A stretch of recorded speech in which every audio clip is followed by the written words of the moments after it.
Lors du conseil municipal du 15 février 2022, M. Jousse a fait une intervention sur l'avenir des infrastructures dédiées aux arts martiaux, plus particulièrement sur l'environnement d'accueil du dojo Gaston Bussière qui se trouve à côté des locaux du football, du vélo et de la pétanque.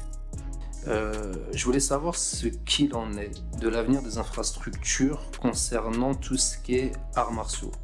Donc on a Jesse Owens qui a été rénové il y a quelques années, qui permet quand même à certains clubs de pouvoir y bénéficier, d'avoir des créneaux, et c'est une bonne chose. Mais actuellement, à part ça, et quelques clubs aussi qui se trouvent à Bussière, au Bodot c'est statu quo, le CLS n'est toujours pas rouvert. On a le dojo Gaston Bussière qui est dans un état, même si j'ai vu que dans le ROB il est prévu d'y faire des travaux, mais je pense aussi qu'il y a un problème d'accessibilité, parce que quand on voit là où doivent marcher les enfants pour accéder au dojo Gaston Bussière, c'est inadmissible. Dès qu'il pleut un peu, c'est rempli de flaques partout.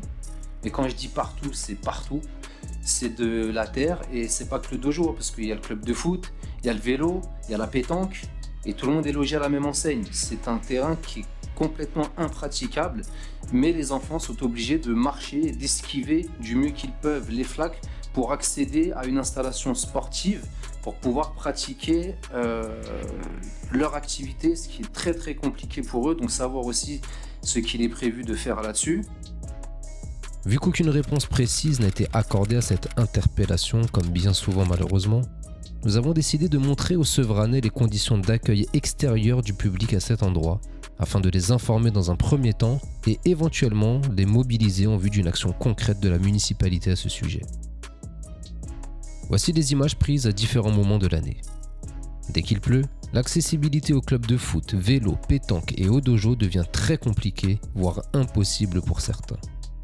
Les jours de pluie, certains enfants qui fréquentent le dojo arrivent les pieds trempés, ce qui cause de nombreux problèmes comme une augmentation des risques de tomber malade, un manque d'hygiène à l'intérieur du dojo et sur le tatami, un désagrément particulier concernant l'entretien du kimono et des affaires des enfants.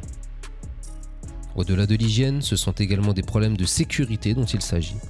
En effet, les enfants éprouvent énormément de difficultés à marcher sur la zone d'accès qui, étant parfois accessible aux véhicules motorisés, devient excessivement dangereuse en raison des trous formés dans cette zone. Les chevilles peuvent se tordre, les enfants peuvent tomber, tout comme les adultes d'ailleurs. Que dire lorsque les journées sont courtes et que les familles arrivent et repartent la nuit déjà tombée ?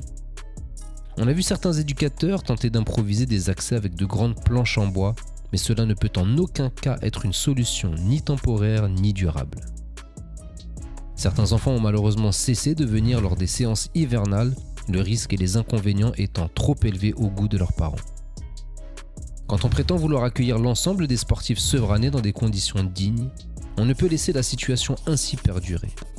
Aucune réponse n'a été apportée par le maire et ses élus, et aucune action n'a été produite depuis des années à ce niveau malgré les alertes répétées. Rien non plus depuis février 2022, date à laquelle l'ensemble du conseil municipal a été interpellé sur le sujet. Les discours c'est bien, mais les actions c'est mieux. Malheureusement, la majorité en place, qui rappelons-le reste minoritaire à échelle de la ville, ne brille pas par ses actions, et les Sevranais s'en rendent compte jour après jour avec des élus parfois dépassés par leurs propres incompétences. Il serait temps de régler ce problème en créant à minima une voie piétonne surélevée et bétonnée afin de pouvoir accéder convenablement à ces infrastructures de la ville. Au-delà, le renouveau à portée de main souhaite que soit construite à Sevran une maison des arts martiaux, à l'instar de celle présente sur la ville du Blanc-Mesnil. Cela permettrait d'accueillir les pratiquants dans d'excellentes conditions, voire d'organiser des compétitions de renom comme ce fut le cas le week-end du 8 et 9 mai 2022 dans cette même maison des arts martiaux du Blanc-Mesnil. Un club sevranais y était présent et en a rapporté de nombreuses médailles. Nous devons agir pour que l'intégralité de nos sportifs puissent pratiquer leur passion en toute dignité. Nous ne pouvons tolérer que les enfants de la ville soient accueillis dans de telles conditions provoquant insécurité et indignité. Nous ferons le nécessaire pour remédier à cela et vous tiendrons informés de l'évolution du dossier. À bientôt.